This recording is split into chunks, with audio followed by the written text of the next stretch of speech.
Lectura del Santo Evangelio según San Juan. Gloria a ti, Señor. Al oscurecer, los discípulos de Jesús bajaron al mar, embarcaron y empezaron la travesía hacia Cafarnaúm.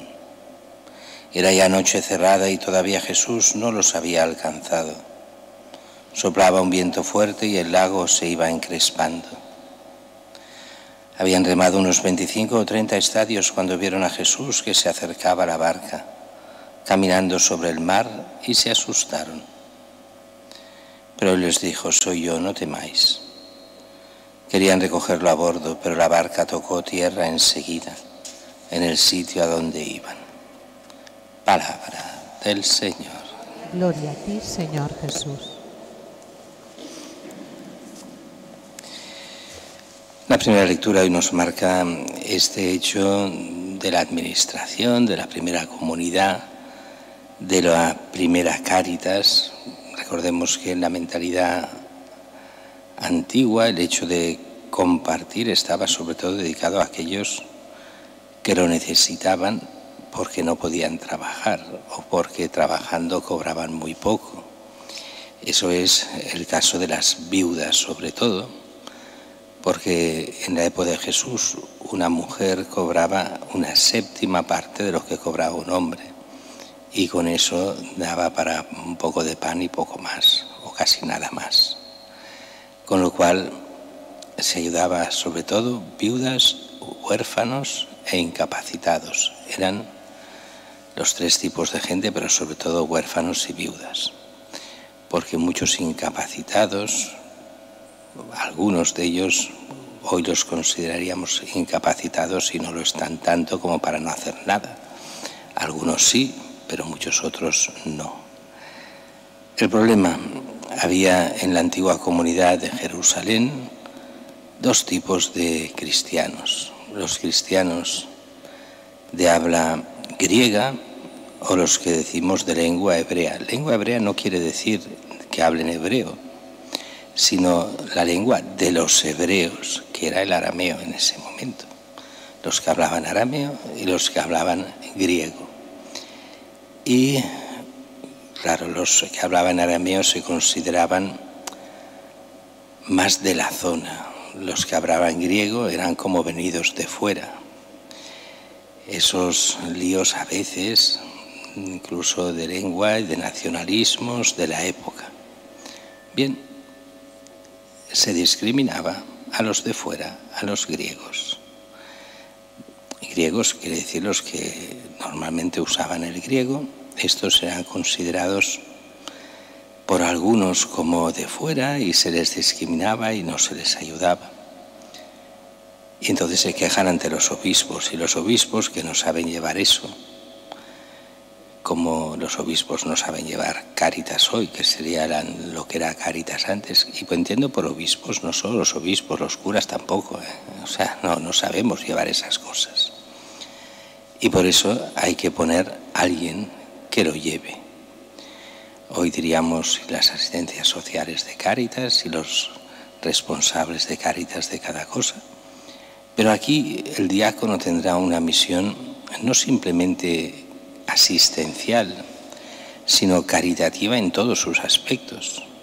Y por eso deciden hacer eso que llamamos los diáconos. El diácono, que en griego quiere decir simplemente el servidor, que no es un sacerdote, pero que participa como laico en el ministerio de los obispos. ¿Qué quiere decir eso? Quiere decir que participa del orden, del sacramento del orden, pero solo para el servicio y no para el sacerdocio. Algunos se piensan que son como sacerdotes, ¿no? Y uno dice, pero mira, hacen bautizos y casan a la gente. Y a veces hay celebraciones sin misa donde ellos dan la comunión y lo hacen todos, son como misas secas. Y dices que no. Lo que hace un diácono, que está ordenado para eso, sobre todo para la caridad y llevar la organización caritativa, el diácono lo que hace lo podría hacer cualquier laico con permiso del obispo. porque su esencia no es sacerdotal, sino caritativa, diaconal, de servicio.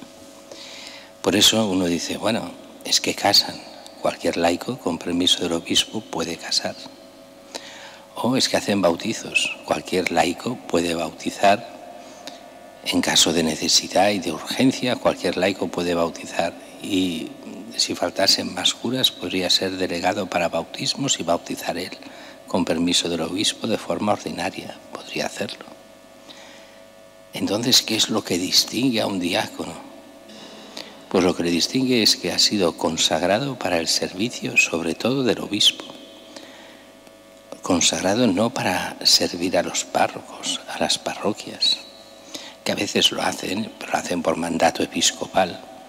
Pero los diáconos en origen eran para servir a la diócesis en la persona del obispo, en aquellas cosas que el obispo le pidiera, sobre todo a nivel de caridad, que es para lo que servían. Recordemos todavía antiguamente el archidiácono o arcediano tenía muchísimo valor en las diócesis. Y aquí en Barcelona es muy fácil de ver. La casa que hay justo delante de la catedral, en la entrada sería entrando a la derecha, ese edificio que hay, que se llama así Casa del Arcediano o del Archidiácono. Este era el que llevaba toda la caridad de la diócesis de Barcelona antiguamente. Era el que llevaba los hospitales, administraba, regía todo lo que eran ayudar en alimentos, en ayudas también económicas a los más pobres. Él era el responsable.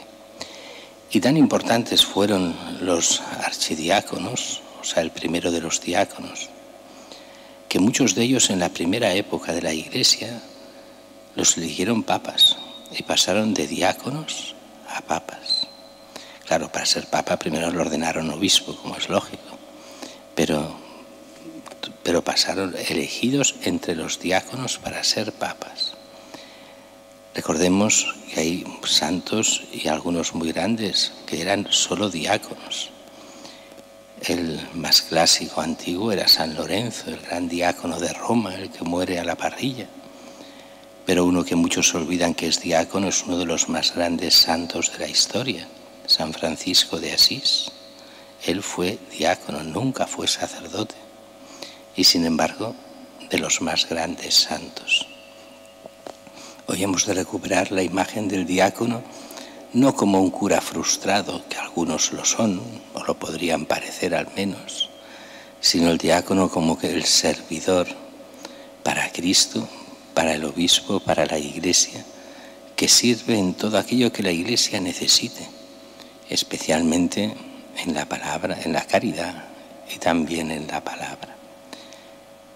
El Evangelio de hoy, y aquí sigue mucho más cortos, es este milagro, Jesús que camina sobre las aguas.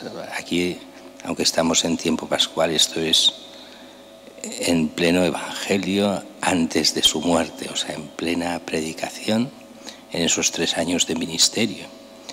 Y estamos justo después de lo que ha sido la multiplicación de los panes y los peces y poco antes de que empiece la gran predicación, una predicación que nos llevará al misterio de lo que es la Eucaristía, de comer de su cuerpo, de beber de su sangre. Toda la semana que viene iremos viendo este capítulo. Allí veremos cómo San Juan nos enseña la importancia de Cristo y de lo que es la Eucaristía. ¿Falta mucho para la Eucaristía todavía? Sí. Para que Jesús lo explique, la Eucaristía se entenderá a raíz de su pasión, muerte, resurrección con el don del Espíritu Santo. Y entonces entenderemos lo que es la Eucaristía, pero empieza a explicarla en este capítulo para que nos vayamos preparando a entender el gran misterio de Cristo, la redención por medio de la cruz y la donación que Él hace de su cuerpo, de su sangre, a todos los que creerán en Él.